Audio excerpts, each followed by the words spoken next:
হয় না যে মানুষ সবসময় যে কোনো মানুষকে একটা ছকে ফেলতে চায় যে আমি হয়তো এই মেয়েটা হবে এই রকম, ও ওর মতো হবে, বা ও এই এই মানুষটার মতো হবে, বা মানে ও এইটাই করবে, এর বাইরে কিছু করতে পারবে না।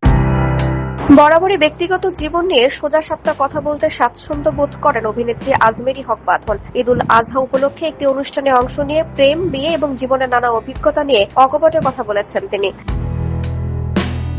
সেখানে বাঁধনের কাছে জানতে চাওয়া হয় নতুন করে প্রেম বা বিয়ে নিয়ে কোনো পরিকল্পনা আছে কিনা। জবাবে বাঁধন বলেন, সত্যি বলছি, গত বছর বিয়ের পরিকল্পনা ছিল। পরিকল্পনা থাকলেও আমার পছন্দ মতো মানুষ পেতে হবে। বিয়ে করার মতো একজনকে পেয়েও ছিলাম, যার মা আমাকে খুব পছন্দ করেছিল, কিন্তু সে আসলে ভেগে গেছে। বর্তমানে বিয়ের জন্য উপযুক্ত কাউকে খুঁজে পাচ্ছেন না বলেও জানান তিনি।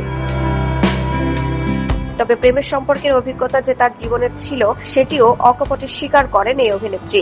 বাঁধন জানান, বিয়ে করার মতো পাত্র তার আশেপাশে নেই। প্রেম করার জন্য দু একজনকে পেয়েছিলেন, তার মধ্যে একজনের সঙ্গে প্রেমও করেছেন, কিন্তু বিয়ে করার জন্য পাত্রই আসলে গুরুত্বপূর্ণ। নিজের অতীত অভিজ্ঞতার কথা উল্লেখ করে বাঁধন বলেন, বিয়ে তো আমি 2বার করে ফেলেছি, এখন আর নিশ্চয়ই সেই ভুলটা করা যাবে না।